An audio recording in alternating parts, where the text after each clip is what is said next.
del acceso a Internet para ir complementando esa información. ¿Ok?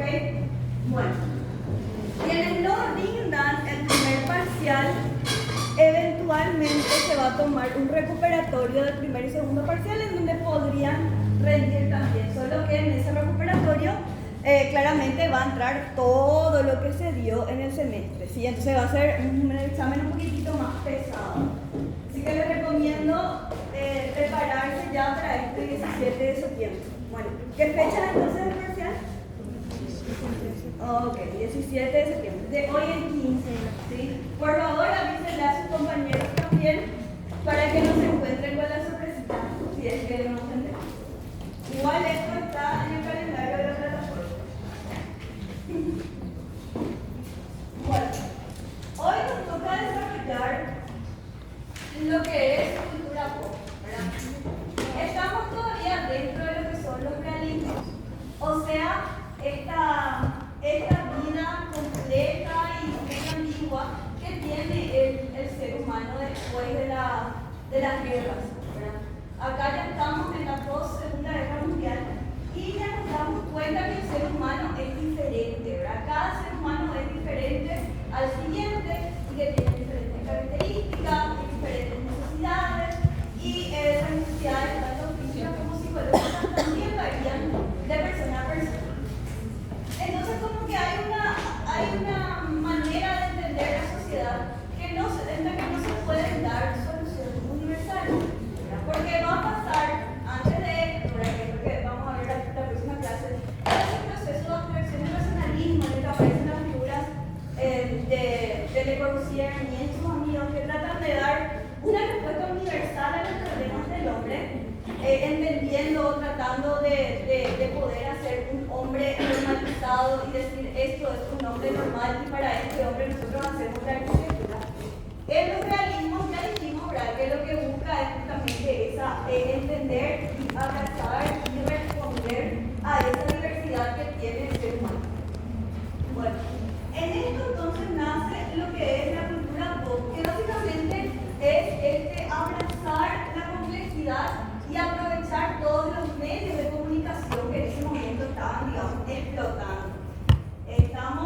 Entonces pasamos de lo que es ese existencialismo y realismo de los 50, como vimos en la clase pasada, ese realismo de vamos a morirnos todo, el pobre hombre estaba muy triste, ¿verdad?, a tratar de entender que la vida no hace falta tomarla tan en serio necesariamente, ¿verdad?, que podemos entender que el hombre es un poco más complejo y que no va a ser tan jodida su existencia siempre que lo entienda o se entienda a sí mismo dentro de una cierta estructura. ¿Verdad? Ahí es donde nace lo que es básicamente como filosofía el estructuralismo, que básicamente lo que dice es que toda la cultura humana sigue una cierta estructura o una cierta relación de diferentes partes con el todo y que eso influye en la manera en la que el hombre piensa, siente, percibe y se identifica también. Entonces, ¿qué quiere decir esto? ¿Verdad? Que no es solamente el mundo está perdido y vamos a deprimirnos todos, sino que el mundo es mucho más complejo de lo que nosotros entendemos y podríamos llegar a entender alguna vez, y que por eso necesita que lo vayamos entendiendo cada parte de su complejidad, ¿verdad? No todo es 100% bueno, no todo es 100% malo, no todo es completamente difícil o completamente fácil, sino que cada parte de esa estructura que hace al todo es lo que realmente identifica, digamos, a lo que es la cultura pop. Entonces, la cultura pop en sí, entendida como una corriente y después aplicada a la arquitectura, es una cultura que trabaja muchísimo lo que es la complejidad, el pluralismo entendido como la diferencia de cosas o la diferencia de variables, la contradicción también, ¿verdad? Obviamente igual de válido, y ahí se entra también en lo que es el campo de la relatividad, y también la ambigüedad. Todas estas cosas de las no definiciones y de hecho la ironización de esas no definiciones es algo que caracteriza a lo que es la cultura pop. Entonces, en este momento de la cultura pop, lo que pasa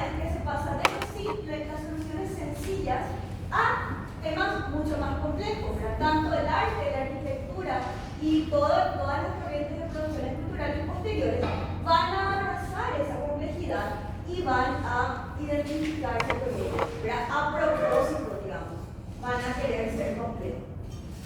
Esto viene también mucho de la admiración de los medios masivos de comunicación, ¿verdad? Después de la Segunda Guerra Mundial va a explotar todo lo que es la tele, la radio, todo lo que es el cine, y con eso también va a venir lo que es el marketing, ¿verdad? El poder de los medios de comunicación para el marketing, para el consumo, ¿sí? Y ahí va a ser una sociedad de consumo, una sociedad a la que se espera que consuma, ¿verdad? Y siga comprando y moviendo la economía, tratando de bancar lo que es ese sistema capitalista que Estados Unidos y bueno, sus aliados están defendiendo durante la Guerra Fría.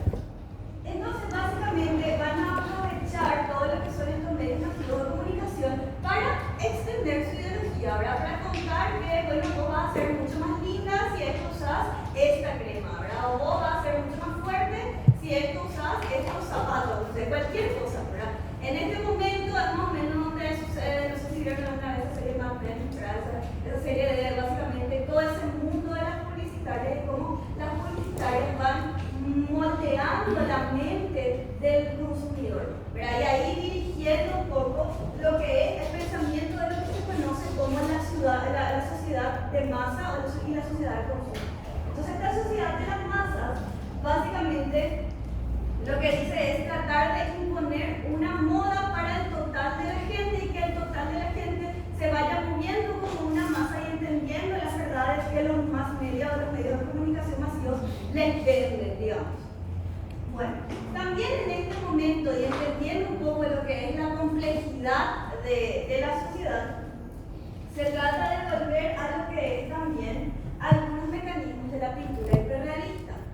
Algunos elementos de esa no abstracción, vieron que hasta ahora estábamos hablando mucho de abstracciones, de diferentes tipos de representaciones o identificaciones que podía tener el artista con su obra, ¿verdad? Ahora se vuelve un poquitito lo que es a ciertos mecanismos de esta pintura hiperrealista para mostrar la realidad humana tal cual es, ¿verdad? Pero no es tampoco tal cual es como una foto necesariamente, sino tal cual es dentro de la complejidad de lo que significa vivir en una ciudad, ¿verdad? Ahora las ciudades están 5 veces más grandes que antes de comenzar las guerras, sobre todo en Estados Unidos, que es donde todo este movimiento fue muy fuerte también.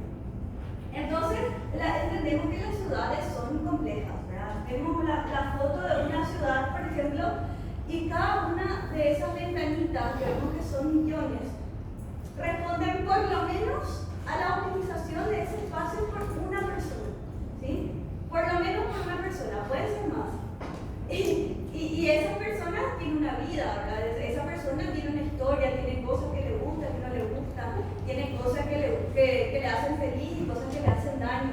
Entonces, entender a la ciudad dentro de la complejidad de sus habitantes y también la complejidad de todas las cosas que pasan dentro de una ciudad en cuanto a funciones, hace un poco que se enfrente la cultura pop a una teoría que se llama la teoría de la complejidad, ¿sí?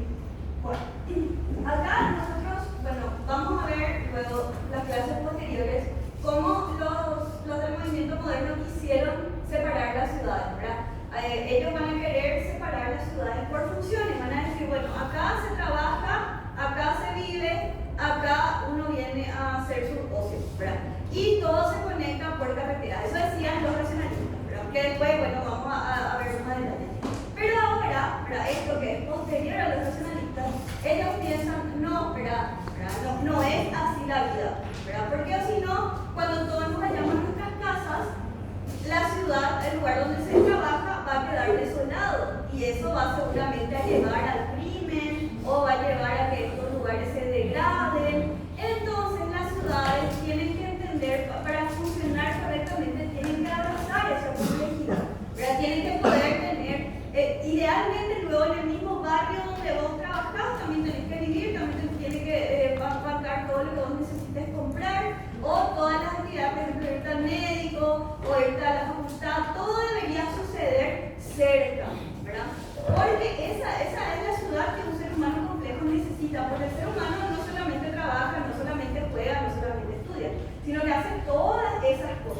Entonces la ciudad debería facilitar todo este proceso.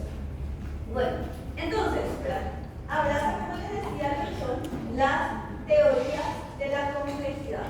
O sea, ir entendiendo un poco qué significa ser complejo. Básicamente es tratar de evitar un poco una visión unidimensional abstracta, como querían que los racionalistas, que se maneja un poco lo que era la arquitectura, el arte y el urbanismo, y agarrar y entender que somos multidimensionales, ¿verdad? Tenemos muchísimas dimensiones las cuales nos afectan. Entonces, tenemos que conocer estas diferentes dimensiones, ¿verdad? Tratar de entender todas las diferencias que se dan para poder entender. Esto lo escribe Edgar Morin, ¿verdad? En 1912. Ya esto es anterior al movimiento moderno, pero ir a la primera piedra, digamos, ante lo que es la dificultad de agarrar y simplificar las cosas, porque las cosas claramente no son simples. Entonces, esto inspira a muchos movimientos independientes de artistas que dicen, bueno, entonces, ¿cómo nosotros representamos lo que es el arte complejo? ¿Verdad? Y dijeron que, o se dieron cuenta que el collage era una muy buena manera de traer ese movimiento, o esa teoría de la complejidad, ¿verdad? Porque básicamente acá vemos una obra que se llama luego así, que dice, ¿qué es lo que hacen los interiores de hoy tan diferentes y tan atractivos? Así se llama la obra de Richard Hamilton en 1956. Él es uno de los representantes del Independent Group, que es básicamente los predecesores de la cultura pop. Y básicamente toman diferentes elementos representativos de la cultura que desde ahí pueden o no pueden tener sentido entre sí y los colocan en un contexto que de por ahí podría resultar vagamente familiar para cualquier observador. Pero claramente se está burlando, ¿verdad?, de la situación, ¿verdad?, de que este no es el papá tradicional, una familia tradicional, esta no es la mamá tradicional, una familia tradicional, claramente una gente que está en la sala compartiendo, ¿verdad?, sino que utiliza los diferentes elementos justamente de la publicidad y del mass media para tratar de contar esta historia, ¿verdad? Entonces, el arte pop básicamente se entiende como el arte popular que está diseñado para una audiencia de masas, que es bastante, o busca una solución a corto plazo, rápidamente saca la producción de arte, es un arte completamente olvidable, ¿verdad?, completamente desechable. Ellos lo dicen luego así, porque claramente, así como la sociedad de masas necesita producir cosas más rápido para que se sigan consumiendo, lo mismo hacen con el arte. Entonces, este collage que vemos acá puede ser tranquilamente comprado en forma de póster por $5, ¿verdad? Y para ellos está bien, ellos no aspiran a vender su obra por $1.000 millones. Obviamente el original ahora de ese cuesta carísimo, ¿verdad? Pero en la época era una situación de arte rápido que exprese lo que esta sociedad, o por lo que esta sociedad está pasando ahora, ¿verdad? También es un arte de bajo costo, que se produce en masa y que está también direccionado a la juventud. ¿Por qué a la juventud? Por el tema de que es mucho más sencillo, mucho más fácil venderle cosas a la juventud impresionable sin ningún tipo de criterio crítico, o de pensamiento crítico. Entonces, básicamente, para mover todo lo que es el mercado y el consumo, le direccionan este tipo de arte a los jóvenes. También es un arte que es extremadamente irónico, también es un arte que es extremadamente ingenioso en la manera en la que se burla de los diferentes elementos de la sociedad de ese momento, y usa muchísimo lo que son algunos temas de glamour, por ejemplo, algunos estampados, brillos, neón, esas cosas al arte pop le encanta. Bueno, eso es básicamente así para dar una imagen de lo que estamos hablando cuando hablamos de la sociedad de masas y el arte que responde a esta sociedad. Pero lo que es interesante de todo esto es que la cultura hace ese cambio, ¿verdad?, de pasar de lo real a lo diverso, ¿verdad? Y lo que se entiende como esa realidad. Antes la realidad tomaba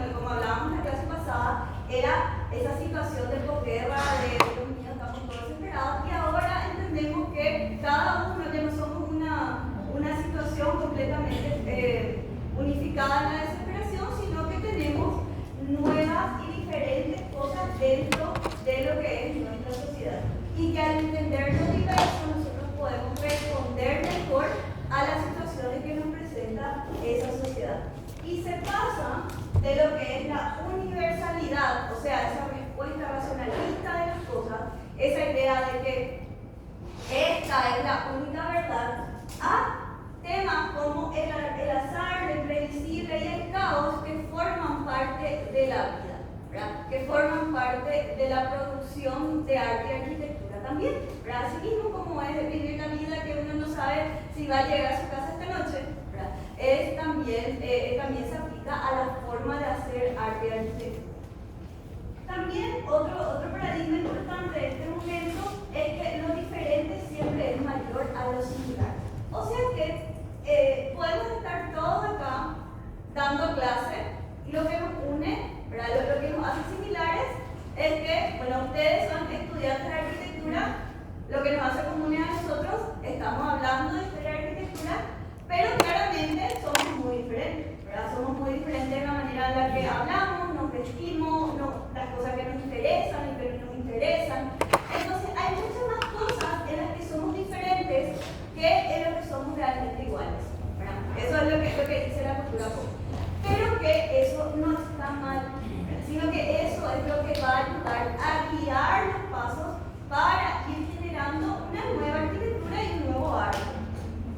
Entonces, este cambio de paradigma significa pasar de una causalidad lineal de esto pasa por esto y esto lleva a esto hacia algo muy lineal de causa y consecuencia a un sistema mucho más complejo de redes de sistemas con una infinidad de variables, ¿sí? Cosas que antes no estaban pensadas porque ni siquiera eran una opción, ¿verdad? Seguramente antes de que aparezca la radio y la tele, en Estados Unidos jamás se enteraron de las guerras que estaban pasando al otro lado del mundo. En el momento en el que aparece toda esa información, ahí empiezan a haber los movimientos pacifistas, por ejemplo, en Estados Unidos, dicen no a la guerra de Vietnam y todas esas cosas, ¿sí? Porque justamente ahora entra a jugar el conocimiento mucho más complejo de todo lo que está pasando en el mundo.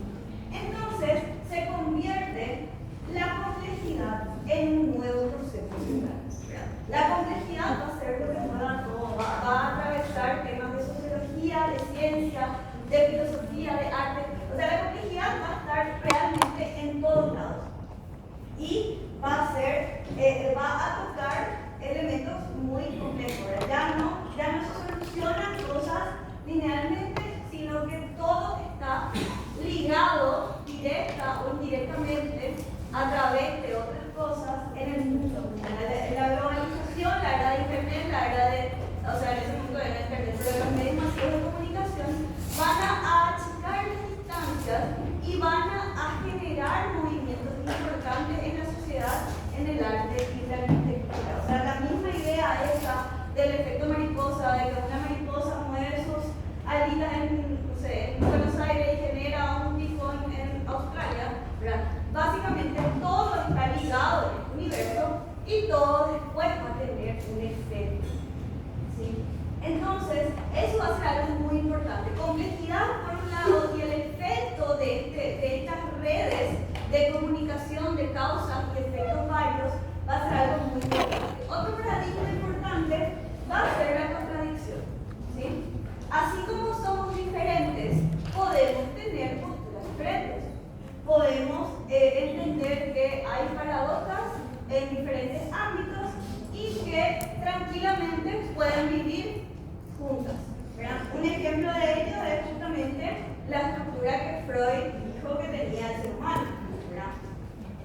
El yo, el superyo y el ello, ¿verdad? Son clásico estructuralista, una estructura que tiene tres partes: la parte consciente de la racionalidad humana, que es el yo, que son las cosas que nosotros hacemos más luego de manera consciente; el superyo, que es la moralidad que la cultura nos pone a nosotros, algo mucho más grande que nosotros y que guía nuestras acciones, pero que también nosotros de cierta manera elegimos hacer o no de acuerdo a lo que esta cultura nos dice que está bien o está mal.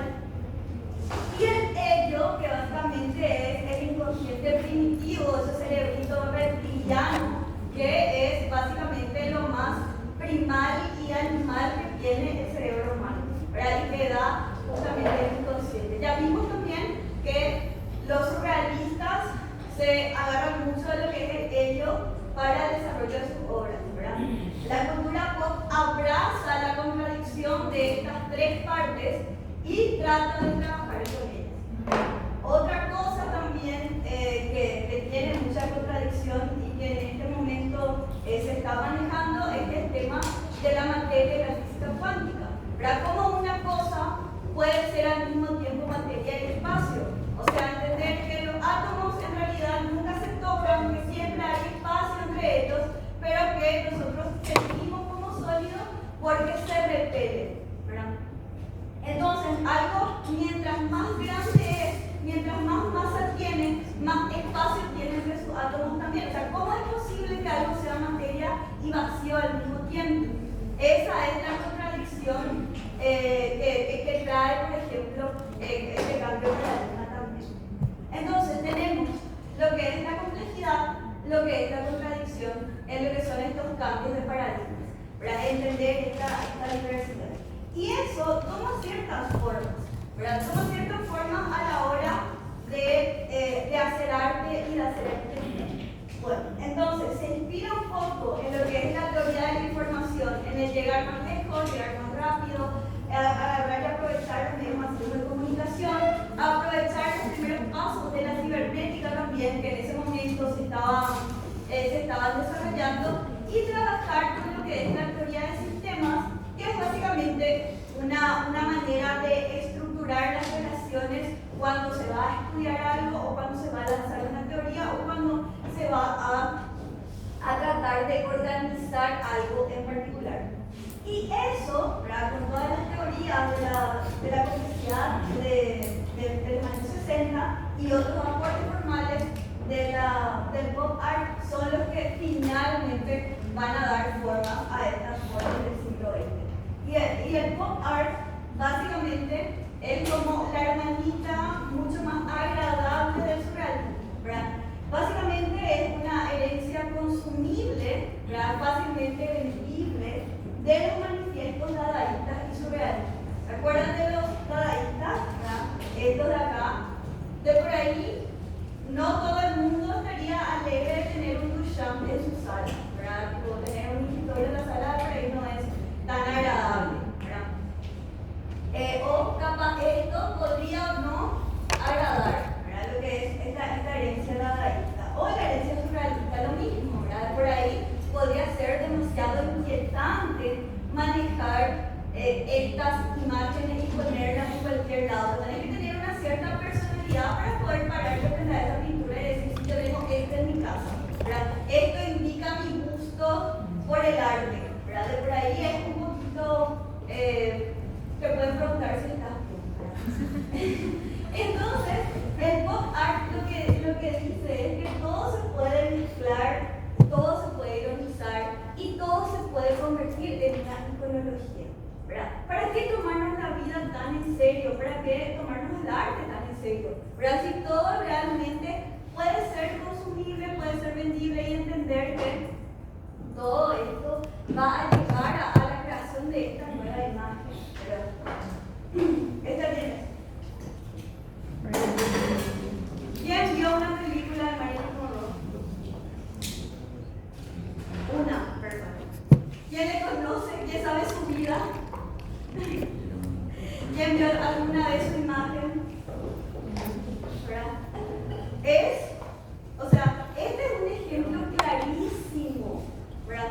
De cómo una persona, porque ella fue una persona, se convirtió en un objeto de consumo dentro de la sociedad de masa, ¿verdad? Nosotros nos interesa su trabajo, ¿verdad? Por ahí hasta podría aburrirnos su película, ¿verdad? Pero sabemos quién es, sabemos que fue justamente un símbolo, ¿verdad? Fue el sex symbol de la época, fue el ideal de belleza de esa época, que fue justamente, digamos, inmortalizada a través de muchísimas fotografías y esta obra en particular, que es tan característica del arte pop también. ella así se convierte, aparte de, o sea, ya deja de ser persona y se convierte en una cosa que nosotros podemos comprar, ¿verdad?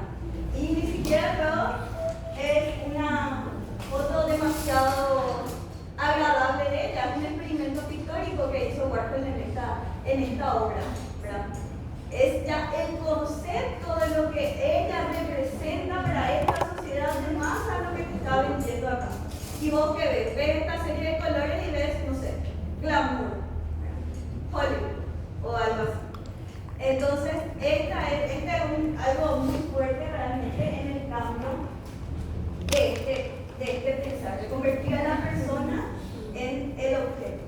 Bueno, entonces el arte pop básicamente lo que quiere hacer es fusionar lo que es la alta cultura y la baja cultura.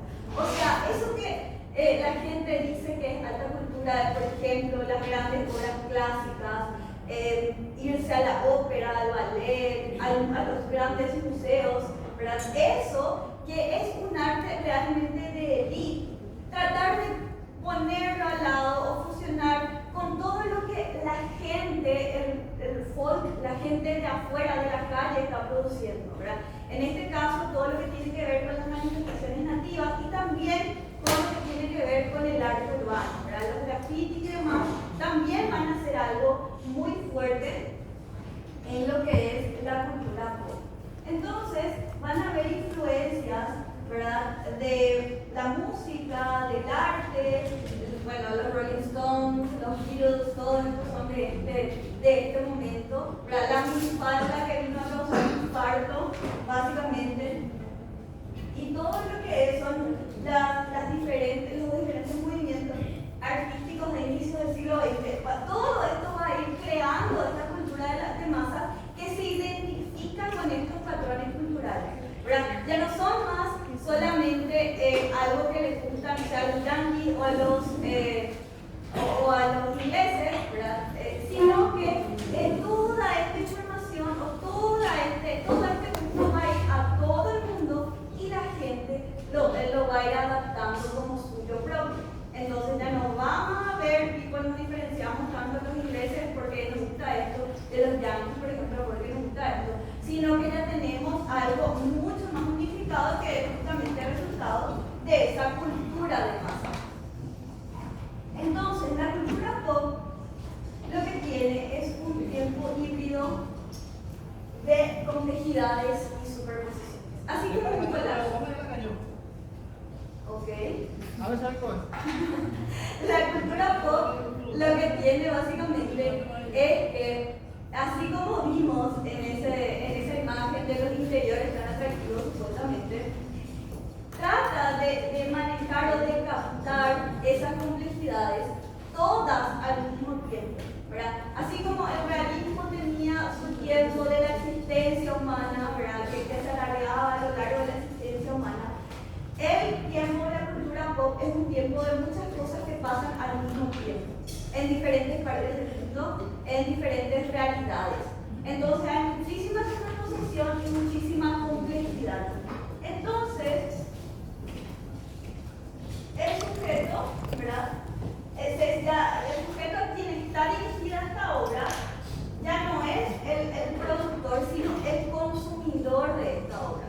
La gente ya no es más que ahora tiene que identificar qué es lo que está pasando en esta obra y sentirse emocionado, o sentirse asqueado, o sentirse, no sé, intrigado por lo que la obra le está diciendo o le está queriendo mostrar, sino que se convierte en un mero consumidor. Ve, compra, disfruta o no del arte es completamente, ya no importa tanto, ¿verdad? Lo importante es que consuma ese arte, que pague para ver ese arte o que compre ese arte, para que sea realmente el consumidor de todo. Porque lo que quiere es show, ¿verdad? El ser humano de este momento quiere espectáculos, quiere transgresión, quiere imágenes, quiere estímulos y está, básicamente quiere ser entretenido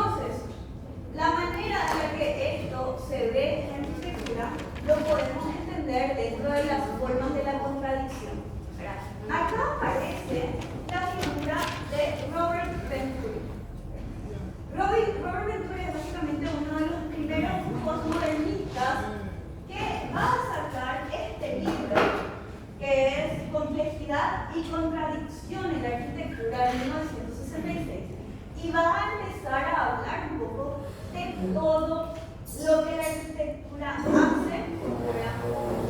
Y explicando un poco que no es algo sencillo, ¿verdad? Porque básicamente esto se va a convertir en un emblema de los conceptos de interpretaciones que es el nuevo realismo, este realismo complejo, ambiguo y completamente contradictorio va a comportar para la arquitectura. Entiende que la arquitectura está muy ligada a lo que es la cultura popular urbana y al pop art, ¿verdad? Porque eso es lo que está pasando en el mundo ahora mismo, ¿verdad? Entonces va a unificar los conceptos de diversidad, de complejidad, de contradicción, de ambigüedad, de todas estas cosas que parecen no ser definidas, no ser definitorias, y va a atravesar eso en la interpretación de la historia, ¿verdad? Y del proyecto de arquitectura. En ambos casos van a estar atravesados por estos conceptos.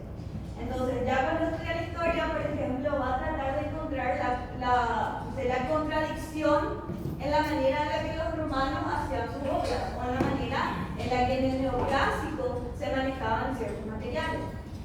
Todo eso va a ir metiendo estos conceptos a la forma de pensar y de hacer arquitectura. Porque no es nada nuevo, ¿verdad? Acá, por ejemplo, tenemos un ejemplo de ambigüedad.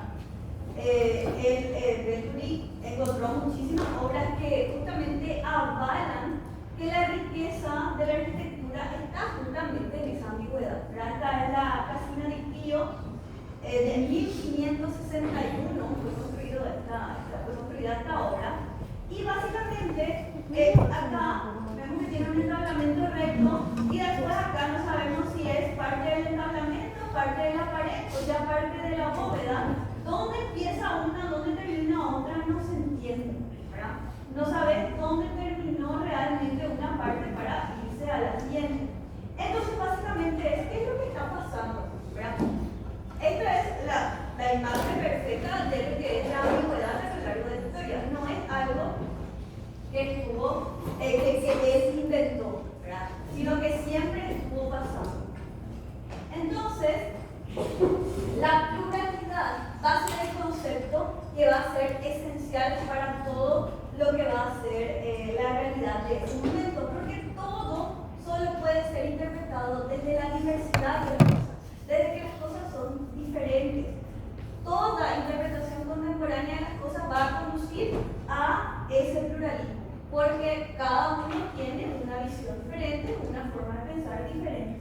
Y entendiendo esta pluralidad, todos los discursos son igualmente válidos, ¿verdad? No hay por qué tratar de imponer uno sobre otro. Entonces, diversidad de discursos que tienen valores similares pueden llevar a un relativismo, ¿verdad? Que también en este momento es una teoría que ya fue desarrollada pre-Segunda Guerra Mundial, la teoría de la relatividad y todo eso. Y que básicamente este relativismo dice, bueno, todo depende, ¿verdad? Todo depende de dónde uno está ubicado a partir de ciertas condicionantes para poder tomar las decisiones que tiene que tomar o para hacer el arte que tiene que hacer o para hacer la arquitectura que tiene que hacer, básicamente. Y el relativismo tampoco es algo nuevo, ¿verdad? A partir de esta vez más es que se le da el nombre de eso, ¿verdad? De relativismo. Pero esta postura aparece cada vez que se pone en duda cualquier verdad absoluta, ¿verdad? Cualquier valor universal que hasta ese momento se creyó verdad y se pone en duda, entonces ahí aparece, bueno, y depende entonces, ¿verdad? Y se da los quiebres de paradigma. Pero básicamente, en este caso, es justamente entender la igualdad de validez en posturas diferentes e incluso contradictorias. Bueno, en este momento, lo que el arte y la arquitectura tratan de contar un poco es el cambio de esa vida tradicional de los años 50, ¿verdad? De papá que se va a trabajar todo el día, mamá que se queda en la casa a cuidar la casa, probablemente drogada hasta lo último, con todos sus hijitos que tienen que cuidar y demás, ¿verdad? Esa familia perfecta, ideal, americana, ¿verdad? Que va a ir cambiando por la renovación de la vida colectiva, por un montón de cosas, ¿verdad? Por el hecho de que aparece el automóvil y la gente ahora puede viajar mucho más, se puede ir más lejos, puede conocer mucho más de su propio país, incluso por todo lo que son los avances tecnológicos que traen un montón de información por todo lo que es el movimiento de la liberación de la mujer, ¿verdad? Que ya no hace falta que se quede en su casa, sino que puede salir a trabajar, y para salir a trabajar justamente puede tener una carrera y una independencia de su marido, ¿verdad? Incluso todo el proceso del desarrollo del constitutivo para poder planificar su familia y entonces a partir de ahí convertirse en un ser productivo para la sociedad capitalista, ¿verdad? Entonces todo eso va a ir cambiando la manera en la que se estructura la sociedad de ese momento, ¿verdad? Las mujeres van a poder formar parte de lo que es la fuerza de trabajo de una manera mucho más constante, y también a partir de ahí van a ir logrando la conquista de otras series de derechos, ¿verdad? Bueno, básicamente el arte y la arquitectura entonces lo que quiere mostrar es este cambio, ¿verdad? Esta renovación de la vida colectiva. Dentro lo que dice también es que la arquitectura es básicamente también un sistema comunicativo. Cuenta este cambio, ¿verdad? Cuenta este cambio. No solamente se van a nutrir de las referencias de conceptos de que tienen que ver con la complejidad y con la contradicción, sino también justamente entender que la arquitectura tiene un peso de comunicación. Entonces, básicamente, trata de superar esa uniformidad comunicativa que tenía el movimiento moderno y contar muchas más cosas, ¿verdad? Entonces, básicamente, en sintonía con lo que es este concepto de aldea global que hizo un sociólogo que se llamaba McLuhan, que básicamente, gracias a los medios masivos de comunicación, todos somos parte de una gran aldea global que tiene las mismas, recibe las mismas noticias, tiene los mismos intereses, todo el mundo se vuelve mucho más pequeño y manejable gracias a los medios masivos de comunicación. Bueno, entonces, Venturi lo que dice es aprovecha de este concepto de aldea global y también entonces puede recurrir a metáforas que son mucho más entendibles por el resto del mundo, ¿verdad? Y también tiene un gran interés por todo lo que es el show de las luces y los neones. Entonces va a unir estas dos cosas que aparentemente no tienen mucho que ver, ¿verdad? Y va a crear una arquitectura completamente ambigua y contradictoria, ¿verdad? Como es ¿verdad? Una de sus primeras obras es la casa que hizo para su mamá, la casa de Magna Venturi en Filadelfia en 1962, y es una de las primeras obras destacadas de la arquitectura postmoderna. Esta casa es compleja, es contradictoria, tanto en las formas que tiene y cómo funciona también, ¿verdad? Vamos a estar viendo. Básicamente es la obra que le dio a Robert Venturi el reconocimiento internacional. Básicamente acá es donde él materializa todas esas teorías de contradicción y complejidad que viene manejando, porque podemos ver incluso que tiene ciertas cosas como el collage, ¿verdad? El collage de diferentes elementos, diferentes formas de hacer las aberturas, porque vemos nosotros que lo primero que vemos, sí, esa es una casa, ¿verdad? De hecho, él decía, una casa, porque en el imaginario colectivo esto podría verse como una casa, si no le miramos muy fuerte, los techitos de agua, una chimenea, ¿verdad? Podría interpretarse primeramente como una casa. Pero después empieza a jugar un poquitito con el collage en sí. Por ejemplo, ¿verdad? El eje de la chimenea, vemos que es una casa completamente simétrica, pero la chimenea, por ejemplo, no está en el eje de simetría, le movió chiquitito, ¿verdad? Entonces es como una ironía de burlarse un poco de esa dureza simétrica que parece que la forma le está queriendo dar, ¿verdad? También tiene como una especie de fronting griego, también acá en la fachada, que le hace como simpatiquito, pero es súper interesante porque nada de esto es lo que realmente parece, ¿verdad? Esta casa, una creería, ¿verdad? Que se accede por acá, por lo que es, voy a poner acá, por acá, ¿verdad? Uno espera encontrar la puerta de acceso acá, pero en realidad uno tiene que entrar acá por un pasillito y acá recién escondida está la puerta de acceso. Vamos a ver la planta, ¿verdad? Entonces este es, digamos, el acceso, ¿verdad? El puertecito ese, y acá está la puerta Y ahí uno entra a lo que es la zona de comedor. Esta es la cocina, este es un porche hacia afuera. Este es el salón que tiene la chimenea. Por detrás de la chimenea está la zona, esta parte de la escalera que se ve por detrás. Y acá tenemos un dormitorio, un estudio barra dormitorio y un baño. Y la escalera uno va subiendo y llega a lo que es una zona de guardado y otro dormitorio y un baño. Y después la escalera sigue subiendo y termina en la nada. Esta casa es chiquita, pero la escala de los elementos que están puestos ahí son enormes, ¿verdad?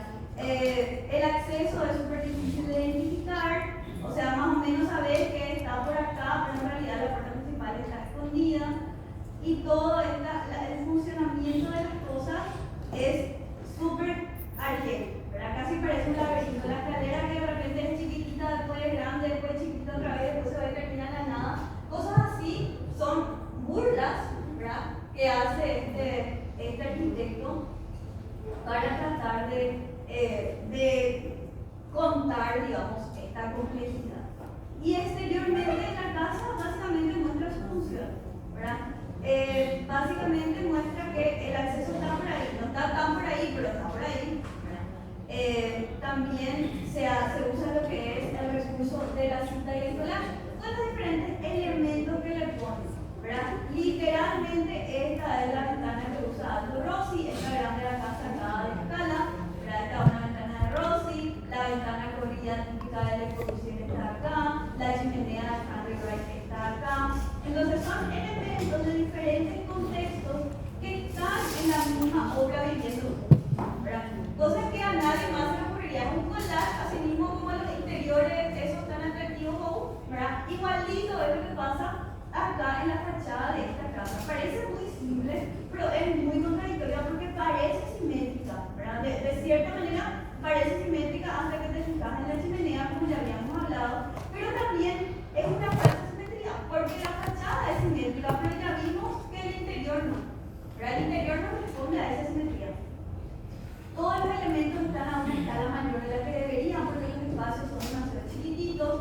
Acá, por ejemplo, la viga es el único elemento continuo, ¿verdad? Pero está atravesada otra vez por este arco, que el arco sí se corta para hacer. O sea, es una cuestión de puro collage, ¿verdad? Y el interior, cuando lo vemos, acá vemos cómo esto se va generando, ¿verdad? Lo que es esta escalera que después se hace más grande, supuestamente para sentarse, ¿verdad? Y después va a continuar hasta la segunda planta.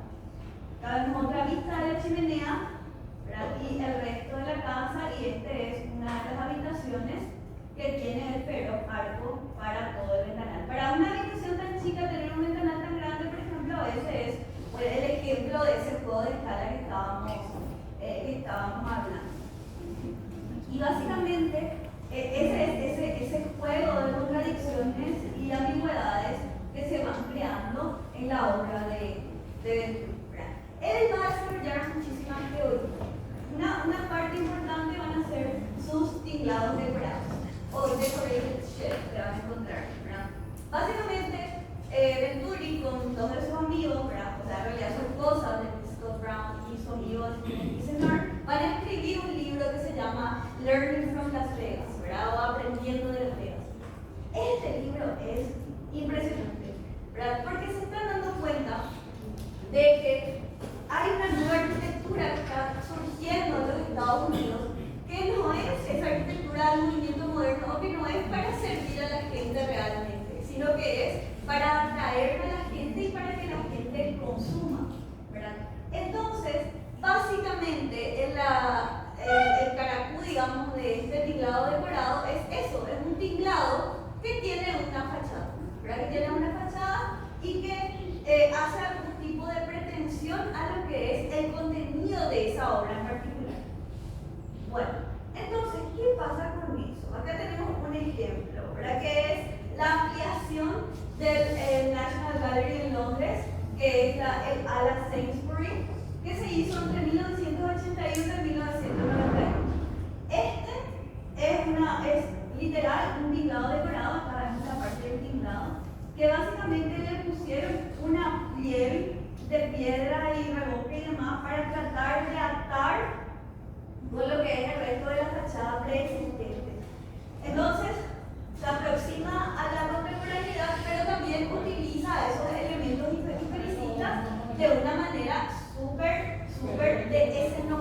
media casi, muy al modo de la media. En realidad, de esta ala en particular es muy simpática porque se hizo un concurso para la ampliación de esta galería y ganó otro grupo de arquitectos. Y entonces el príncipe Carlos no le gustó la obra, dijo que era horrible. Entonces se llamó otro concurso y ahí terminó ganando Venturi con su esposa Denise Brown. Esta nueva ala se llama Sainsbury Wing, ¿verdad? Porque justamente son los hermanos Sainsbury quienes pagaron para esta obra. Y básicamente ahora mismo está en refacción y se está quitando, o sea, se está demoliendo una parte para reestructurar. Y dentro, en parte de la demolición, había una falsa columna griega en la que había sido uno de los hermanos Sainsbury escondió una carta. Y esa carta decía: si encontrás esta carta es porque se están demoliendo por fin las columnas falsas en el acceso de la Sainsbury Wing de la National Gallery. Yo creo que las falsas columnas son un error del arquitecto y que vivimos arrepentidos de haber aceptado este detalle del diseño. Que se sepa para la posteridad que uno de los donantes de este edificio está absolutamente encantado de que su generación haya decidido prescindir de las columnas innecesarias. Así, ¿verdad?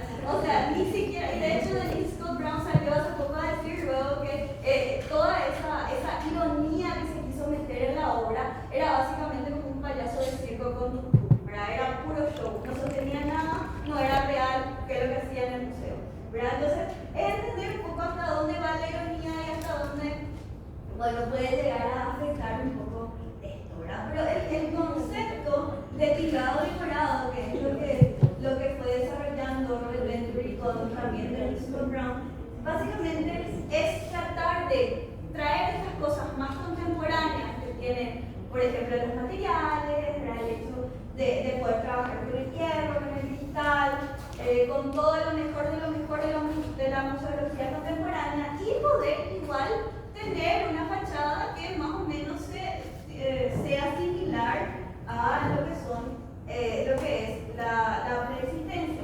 Pero también es muy simpático porque tenemos estas pilastras, por ejemplo, que supuestamente están sosteniendo baús, un entablamiento, pero ni siquiera llegan al entablamiento. El ritmo que se maneja, los cortes que se manejan, se entiende que esto podría estar tranquilamente hecho de cartón saliente, ¿verdad? Es completamente escenográfico.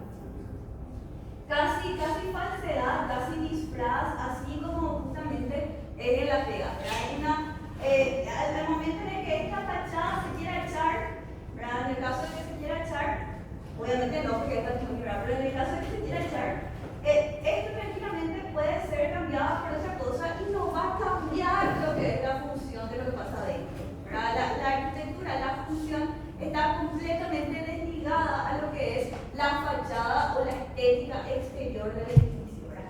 Esa es la idea de estos tinglados decorados que decía Robert Venturi, ¿verdad? Que él justamente exploró este concepto, ¿verdad? Del tinglado decorado y también del edificio Pato que vamos a ver también. Según él, ¿verdad? Toda arquitectura a lo largo de la historia puede estar puesto en estos dos grandes grupos, ¿verdad? Por un lado, el tinglado decorado y por otro lado, el patio, ¿verdad?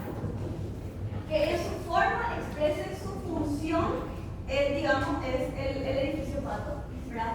O que básicamente el anuncio diga cuál es su función en el tinglado decorado, ¿sí? Entonces, en el decorated shell, ¿verdad? Lo que es el tinglado decorado, siempre el rótulo es más importante que la arquitectura, ¿sí?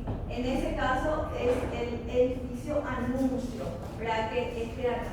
Que básicamente todo el espacio, toda la función está al servicio del programa y el ornamento se pone independientemente a eso, ¿verdad?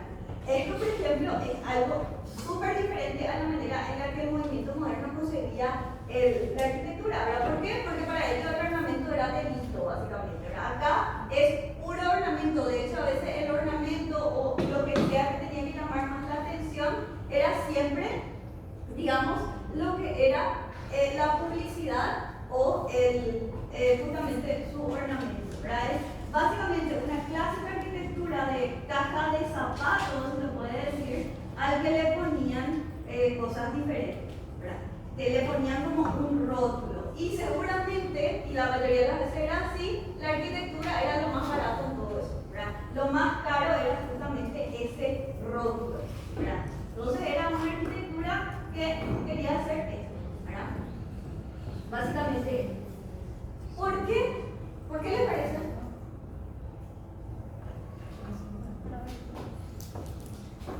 Para atraer a la gente, ¿verdad? O sea, si nosotros, y esto es una experiencia de Las Vegas también, cuando uno se va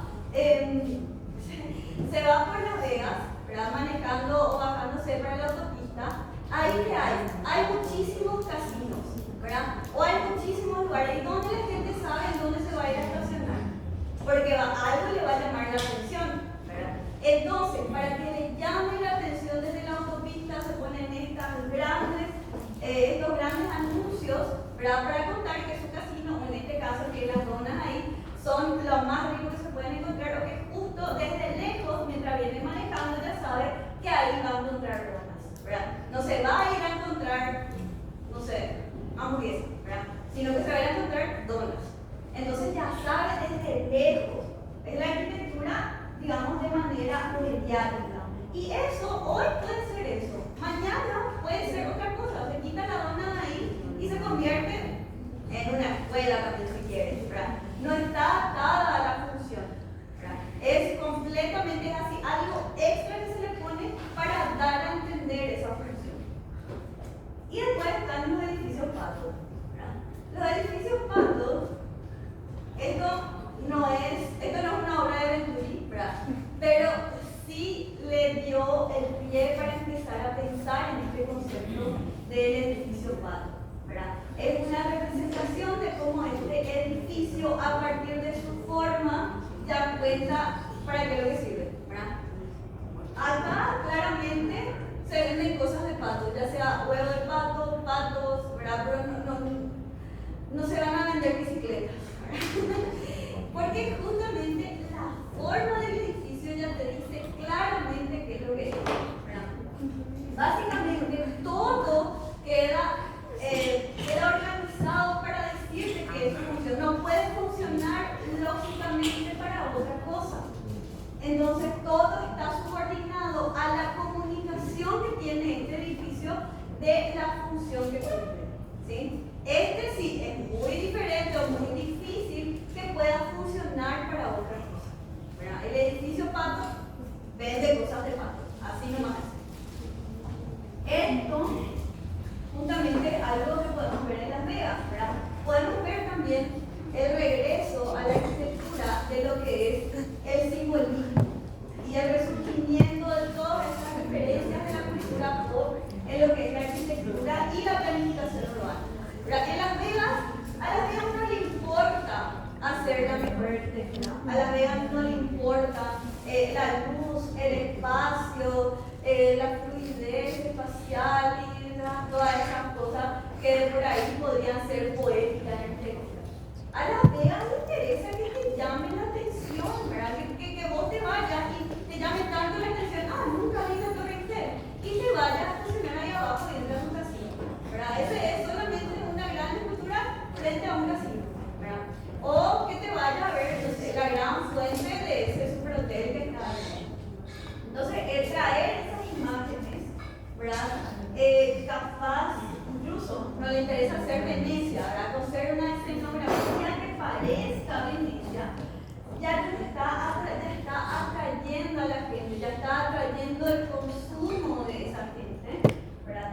Y le comunica a través de signos y símbolos y todo eso. Ese es el lugar de por ahí más lindo, más cómodo, más sofisticado, también un casino podría hacerlo, ¿verdad? Para poder ir a gastar toda su plata o emborracharse como quiera. Porque claramente esto es básicamente una enorme competencia entre millones de casinos que están puestos ahí. Entonces recurren a esta complejidad y a este juego visual de lenguajes para tratar de captar la atención de lo que el cliente o el usuario, ¿verdad? Y esto, pero esto no, o sea, esto es lo que Robert Venturi y sus amigos aprenden de Las Vegas, pero dicen que básicamente se puede puede aplicar a todo el mundo, ¿verdad? O sea, una catedral, ¿verdad? Una catedral gótica, ¿les parece que es un tinglado decorado o un edificio pato?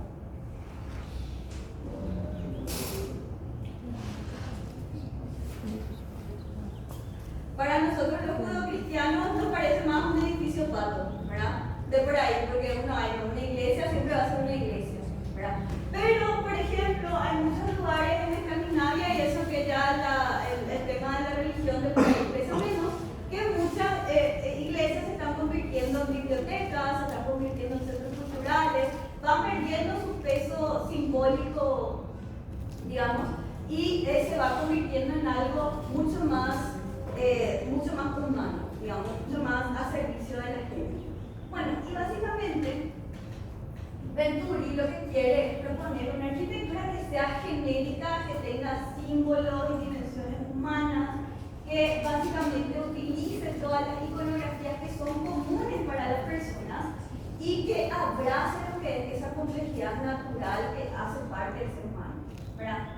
Pero, según nuestro libro, Montaner dice que Venturi no logró toda esta complejidad que él quería o de la cual él hablaba, ¿verdad? Y básicamente se quedó solamente en un juego visual y espacial algunas veces, ¿verdad? Que más lo que él llegó a hacer fueron esos tinglados decorados y que no siempre cayó tan bien dentro de la sociedad, básicamente.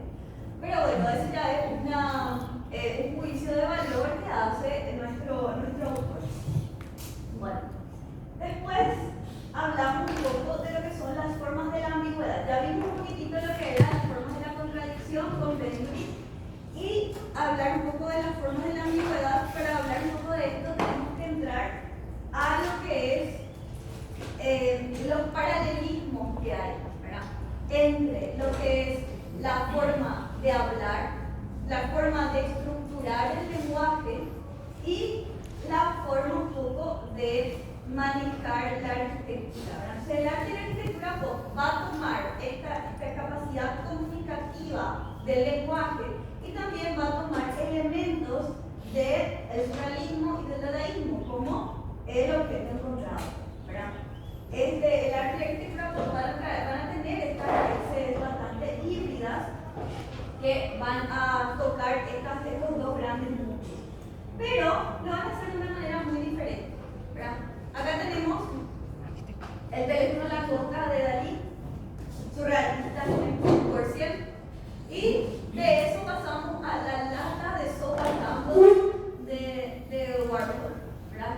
Y básicamente este mecanismo de objeto encontrado se sigue manteniendo en la cultura pop, pero la significancia de eso es muchísimo más liviana, ¿verdad? El objeto encontrado ya no es más, ya no tiene más esa voluntad subversiva que tenía antes, ya no es más ese elemento visionario que los surrealistas le daban, sino que es pura imagen consumible, ironizada, cero importancia, ¿verdad? De hecho, se van a reír luego los artistas pop que vos hayas pagado por una lata de sopa con la firma de Warhol, ¿verdad? La plata que pagaste por eso. De hecho, es uno de los más relevantes dentro de lo que es la cultura pop, que es Andy Warhol. Él justamente trabajó como publicista, entonces pudo explorar y explotar lo que es el obligar o el manejar a la gente para liderar el consumo, ¿sí?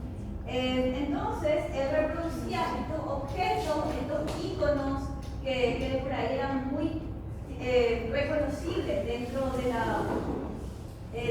cultura, y iba a reproducirlas, y de hecho lo que era único no era justamente que sus trabajos eran únicos, sino que él pudo reconceptualizar y hacer pensar a la gente. Legalmente Pico todo es arte. Una lata de sopa Pico puede ser arte.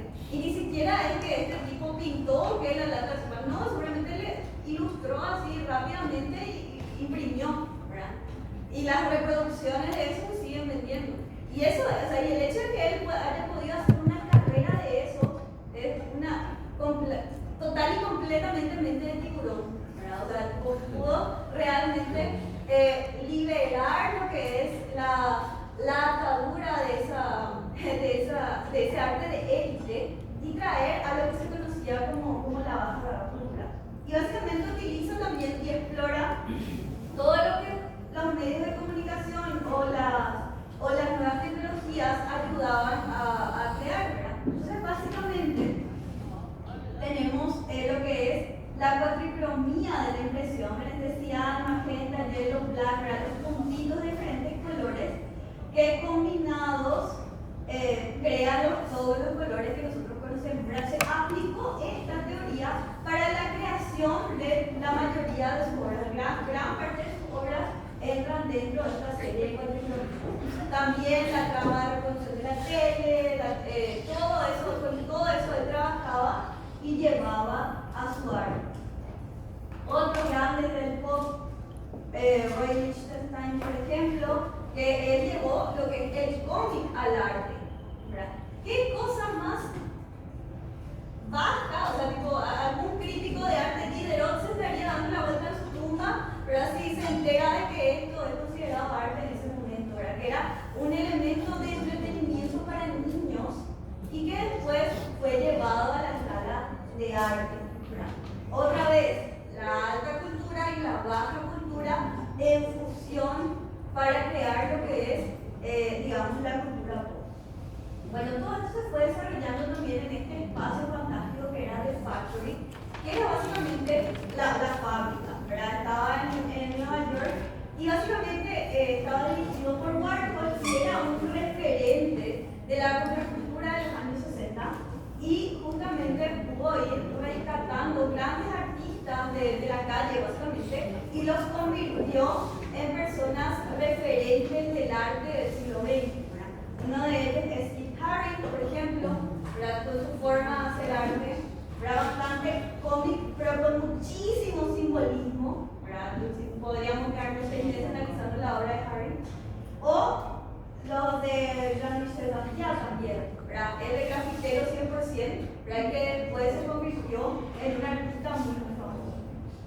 Bueno, el arte y la arquitectura pop básicamente es esta admiración por esta realidad compleja que hablamos que tenía este tiempo híbrido y está pensada justamente bajo el dominio de este hombre que disfruta de los medios de comunicación, que es hedonista, que es consumista. Es una arquitectura que básicamente sirve para que éste se divierta, para que éste pueda consumir. Básicamente, todo esto lo que quiere es entender a la arquitectura como un sistema comunicativo, como ya veníamos hablando hace rato. Bueno, básicamente empieza a hablar este señor Charles James con su libro El lenguaje de la arquitectura postmoderna en tratar un poco de ver cómo la arquitectura es lenguaje en esta postmoderna. O sea, se entiende que históricamente la arquitectura manejó un lenguaje. Siempre hablamos, hay el lenguaje clásico, hay el lenguaje medieval, ¿verdad? Siempre hay esto, ¿verdad? Pero ¿cómo es el lenguaje de la arquitectura postmoderna?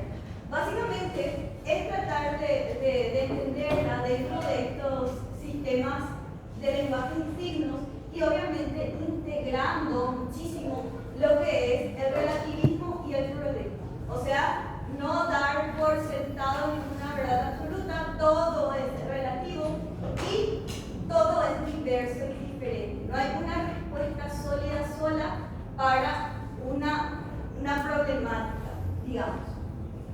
Entonces, básicamente, la arquitectura, si la arquitectura es interpretada como un lenguaje, es demasiado importante en ella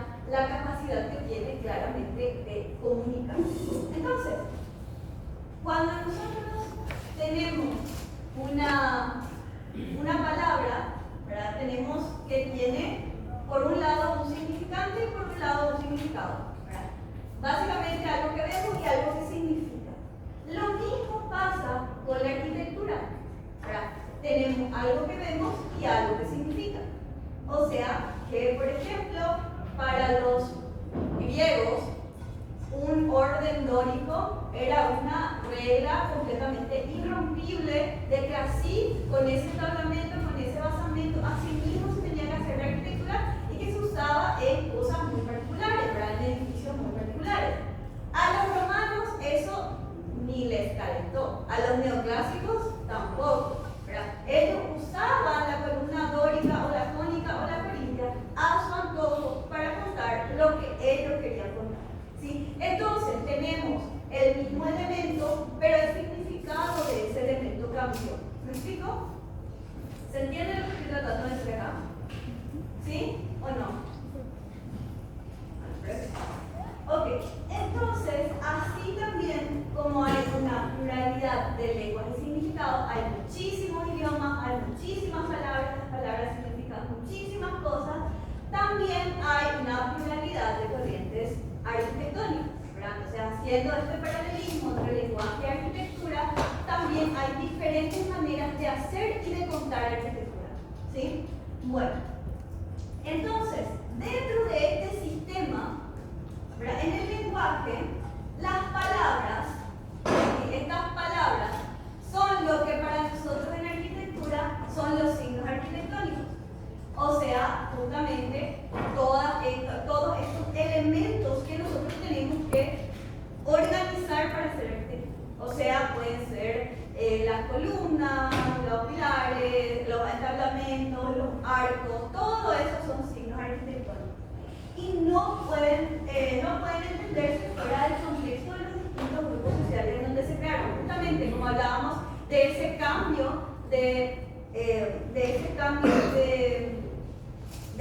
símbolo y de significado que tuvo la columna a lo largo de la historia. Entonces, básicamente, en el lenguaje lo que son los signos arquitectónicos, ¿verdad? Para arquitectura son las palabras en el lenguaje. Entonces, si metemos en eso dentro de una estructura, ya que estamos dentro del sistema estructuralista de pensar, digamos que la combinación de estos signos arquitectónicos sería como una gramática de arquitectura, ¿verdad? Cómo combinar las cosas para que tengan sentido, así como en el lenguaje.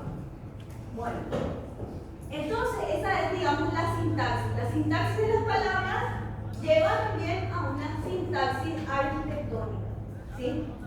Asimismo, combinando los diferentes signos, ¿verdad? Teniendo en cuenta los elementos, teniendo en cuenta las leyes, teniendo en cuenta los patrones culturales necesarios, y todo eso está cargadísimo de una semántica o de un significado, ¿sí? Esto también seguramente lo verán en teoría en algún momento.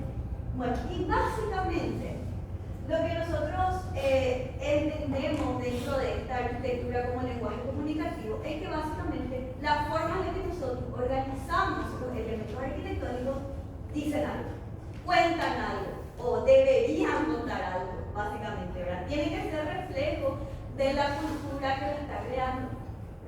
Sea lo que sea que quiera que sea esa cultura, no importa si es la sociedad de masas en Las Vegas o si es un neoclásico del siglo XVIII. ¿Verdad?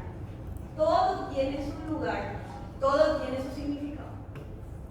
Bueno, y básicamente hay otras formas de tratar de entender un poco lo que es el postmodernismo.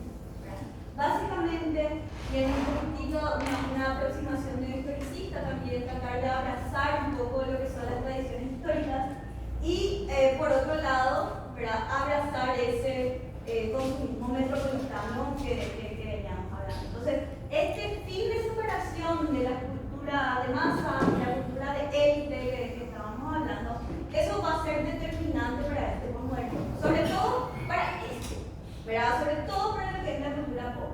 La arquitectura de la cultura pop es pura contradicción, pura ambigüedad y depende muchísimo de la arquitectura como lenguaje, ¿verdad? Por eso Robert Venturi decía una casa, ¿verdad? Hizo la casa de su mamá con una forma tradicional, o lo que uno podría imaginarse como una forma tradicional de casa. Y a partir de ahí empezó a jugar con su collage y sus citas. Entonces también va a recurrir, aparte de lo que es la complejidad y el lenguaje y todo eso, va a recurrir a la historia, ¿sí? Van a aparecer neohistoricismos, ¿verdad? Pero entendiendo la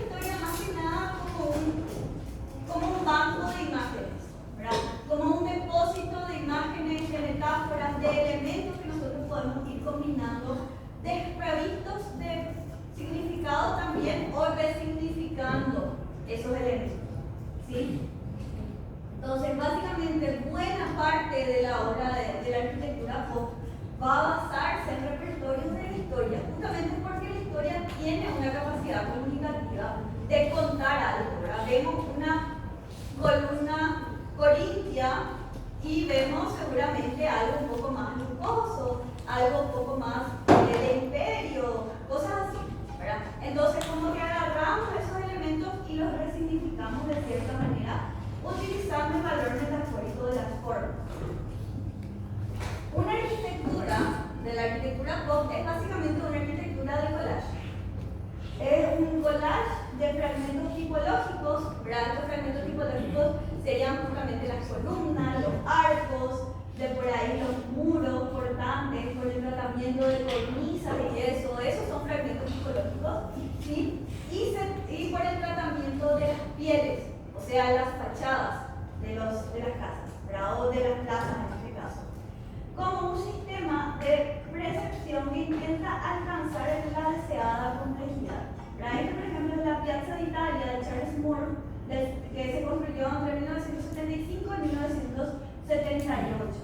Y básicamente, en los inicios de esta tradición un poco historicista y consumista al mismo tiempo, este es uno de los experimentos que va a ser básicamente el emblema de esta unión, ¿verdad? Historicismo más consumismo, ¿verdad? Porque tiene estos elementos clásicos, ¿verdad? Como las columnas, el arco, el entablamento, la cornisa, todos esos elementos, pero fusionados con todo el delirio que trae el león.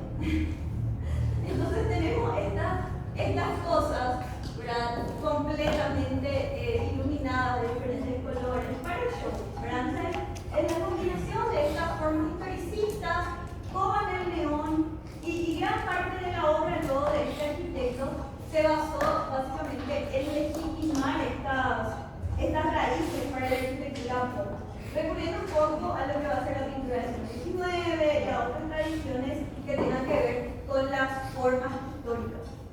Y también va a mezclar un poquito los lenguajes nativos también, y va a utilizar todo lo que pueda para rellamar a esa cultura, pero también mucho color y mucho neón, mucho show en el tratamiento de las piedras. También este postmoderno historicista se puede ver de esta manera, ¿verdad? Esta es una obra de Michael Brace, es la casa Schulman, y que utiliza el realismo y la aproximación de las culturas locales para lograr este postmodernismo historicista, ¿verdad? Este también dibuja una casa, y es una casita, 2 pisos, techo de agua, tranquilo, ¿verdad? Pero justamente hay otros elementos muy heterogéneos que no están necesariamente, uno se pone a analizar un poquitito más y ya puede ir entendiendo el collage que arma esta fachada, ¿verdad? Diferentes tipos de aberturas, diferentes tratamientos en la fachada, diferentes materialidades, haciendo formas que crean un poco de show también en lo que es la fachada, ¿verdad? Básicamente agarrar diferentes elementos o símbolos y ponerlos a manera de collage en lo que es la fachada. Eso es muy del lenguaje postmoderno, eso es muy de cultura pop. Aunque ya vimos también que el realismo hacía su manera de collage la clase pasada, ¿verdad? Este lo hace de una forma diferente otra vez. Bueno, y acá tenemos otra obra de Michael Brace, que es La Casa Flusset, que básicamente trata de traer un poquitito lo que es el lenguaje de la arquitectura tradicional doméstica, ¿verdad? Con algunos fragmentos de lenguaje historicista, y parece así un bloque, ¿verdad? Por ahí está, podría ser un gran templo egipcio, si queremos, ¿verdad? Por su forma, por su peso y todo eso. Pero también combina con otros elementos más tradicionales de la arquitectura doméstica. Utiliza pérgolas, celosías, las cornisas, las ventanitas, todo eso. Y él tiene una especial habilidad para combinar lo que es lo histórico con lo moderno, tratando de traer ciertos elementos que solo se puede hacer gracias a los avances tecnológicos de la época.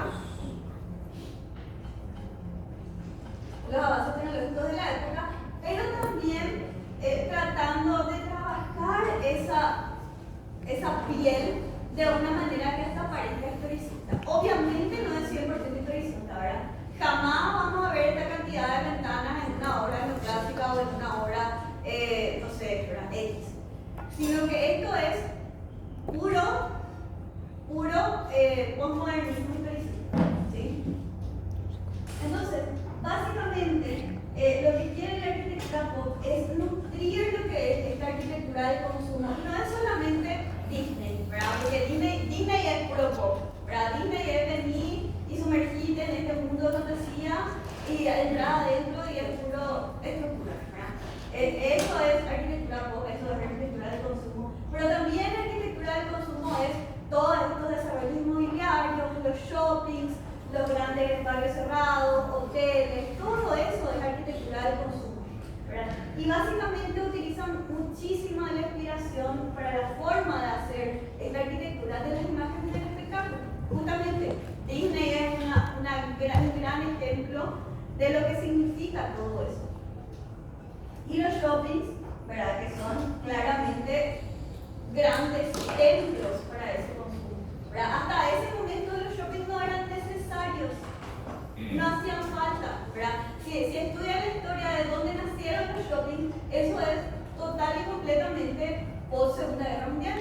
O sea, es totalmente alineado con esta cultura de sociedad de masa y forma de incentivar este consumismo, justamente, ¿sí? Entonces, podemos ver que este neohistoricismo urbano y nostálgico que tenían las casas de Michael Graves, por ejemplo, y el consumismo metropolitano que tiene Disney, que tiene los shoppings, que tienen todo eso, todos son dos caras de la misma moneda.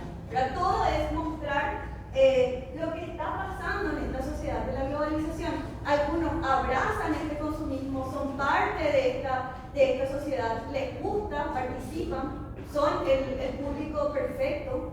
Y otros no, otros se rebelan y tratan de encontrar alguna forma o algún tipo de identidad huyendo de eso y tratando de volver un poquito a lo que es la historia, ¿verdad? O sus rasgos históricos. Básicamente, esto es muy contradictorio, claramente, pero eso es luego lo que caracteriza a esta sociedad, ¿verdad? Contradicción, complejidad, ambigüedad. Bueno.